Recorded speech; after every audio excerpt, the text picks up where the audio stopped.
श्री शिवाय नमस्तुभ्यम, हर हर महादेव। गुरुजी पंडित प्रदीप मिश्रा जी ने कुंदकेश्वर महादेव के नाम से जुड़े हुए कई ऐसे उपाय बताए हैं जिन्हें करने मात्र से आपके जिस उद्देश्य के लिए आप वह उपाय करते हैं वह उद्देश्य की आपको प्राप्ति हो जाती है। जैसा कि आपको सुनने से ही पता होगा, गुरुजी पंडित प्रदीप मिश्रा जी कुंदकेश्वर महादेव से जुड़ा एक ऐसा उपाय बताते हैं जिसे आप प्रतिदिन प्रति समय कर सकते हैं।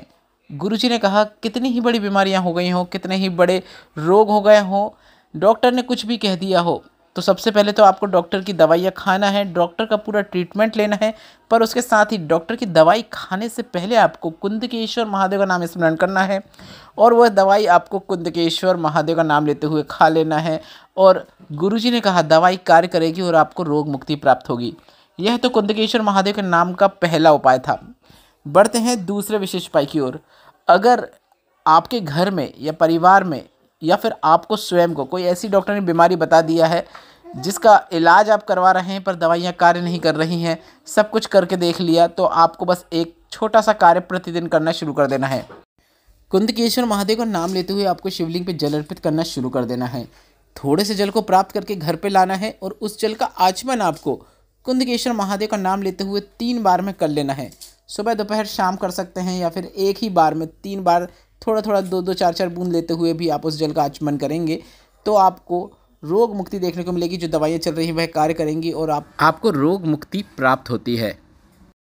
के साथ ही गुरुजी पंडित प्रदीप मिश्रा जी ने एक और इस उपाय के अंतर्गत जानकारी दी है। अगर आप बेलपत्र को और 1 कलश जल को रोग मुक्ति के लिए अर्पित करना चाहते हैं तो बेलपत्र रोग मुक्ति के लिए इस प्रकार अर्पित की जाती है कि सबसे पहले आपको बेलपत्र अर्पित करना है, उसके बाद कुंदकेश्वर महादेव का नाम लेते हुए 1 कलश जल अर्पित करना है। अगर आप अपनी मनोकामना के लिए बेलपत्र अर्पित करना चाहते हैं तो उस उपाय के अंतर्गत पहले जल अर्पित किया जाता है, उसके बाद बेलपत्र को अर्पित किया जाता है, वो भी शिवलिंग के ऊपर। पर अगर आप रोग मुक्ति के लिए बेलपत्र अर्पित करना चाहते हैं तो सबसे पहले आपको बेलपत्र शिवलिंग के ऊपर अर्पित करना है। बेलपत्र की डंडी जलाधारी की ओर होना चाहिए और इस प्रकार से बेलपत्र को अर्पित करने के बाद आपको उसके ऊपर 1 कलश जल अर्पित करना है और थोड़ा सा जल प्राप्त करके उसका आचमन भी आपको कुंदकेश्वर महादेव का नाम लेते हुए करना है। कुंदकेश्वर महादेव का नाम से जुड़ा एक काफ़ी अच्छा मनोकामना पूर्ति उपाय गुरुजी पंडित प्रदीप मिश्रा जी ने बताया है। इस उपाय के अंतर्गत आपको भोलेनाथ की शिवलिंग का सफ़ेद पुष्पों से श्रृंगार करना है। अगर अधिक मात्रा में सफ़ेद पुष्प नहीं है तो एक सफ़ेद पुष्प भी मिल रहा है तो उसे आपको भोलेनाथ की शिवलिंग के ऊपर कुंदकेश्वर महादेव का नाम लेते हुए अर्पित कर देना है। इसके बाद श्री शिवाय नमस्तुभ्यम बोलते हुए अपनी मनोकामना देवाधिदेव महादेव से करना है और मनोकामना बोलने के बाद एक बार और श्री शिवाय नमस्तुभ्यम बोल देना है। बस पुष्प अर्पित करते समय आपको कुंदकेश्वर महादेव का नाम स्मरण करना है, इस बात का आपको ध्यान रखना है। या सफ़ेद पुष्पों से श्रृंगार कर रहे हैं तब भी भोलेनाथ के शिवलिंग का श्रृंगार करते समय कुंदकेश्वर महादेव ऐसे नाम का स्मरण करते रहें। यह कुंदकेश्वर महादेव का गुरुजी का बताया चौथा विशेष उपाय है जो हमने आपको इस वीडियो के माध्यम से बताया है। एक और उपाय गुरुजी ने बताया है जिसे आप किसी भी बुधवार या फिर किसी भी चतुर्थी तिथि में कर सकते हैं। अगर आपके घर में कोई ऐसा सदस्य है जो गलत आदतों में जा रहा है या फिर व्यसन में डूबा हुआ है या फिर घर में अपशब्दों का उपयोग करता है तो उसे सतमार्ग में लाने के लिए आपको कुंदकेश्वर महादेव का नाम लेते हुए एक सरल और आसान उपाय करना है।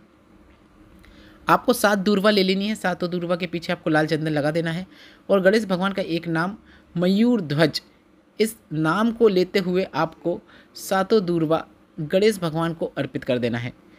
गणेश भगवान की मूर्ति पे अर्पित करना है, इस बात का आपको ध्यान देना है। अगर मूर्ति नहीं है तो शिवलिंग में गणेश भगवान के स्थान पर भी आप अर्पित कर सकते हैं। इसके बाद कुंदकेश्वर महादेव का नाम लेते हुए एक दूर्वा को आपको वापस प्राप्त कर लेना है और प्राप्त की हुई दूर्वा को आपको कुंदकेश्वर महादेव का नाम लेते हुए उस व्यक्ति को आचमन करा देना है जो गलत मार्ग में जा रहा है, अपशब्दों का उपयोग करता है। अगर स्वयं खा ले तो काफ़ी अच्छी बात है, अन्यथा आप उसे भोजन में मिलाकर भी खिला सकते हैं। पीस कर भोजन में मिला के खिला देंगे, गुरुजी ने कहा लाभ जरूर देखने को मिलेगा। सभी उपाय गुरुजी पंडित प्रदीप मिश्रा जी के बताए हैं। हमने हमारी ओर से कोई भी उपाय नहीं ऐड किया है, ना ही कोई जानकारी ऐड की है, इसलिए उपाय करने से पहले आप अपने विवेक का उपयोग जरूर करें। वीडियो उपयोगी लगा हो तो वीडियो को लाइक करके कमेंट बॉक्स में श्री शिवाय नमस्तुभ्यम या फिर हर हर महादेव अवश्य टाइप कीजिएगा। श्री शिवाय नमस्तुभ्यम, हर हर महादेव।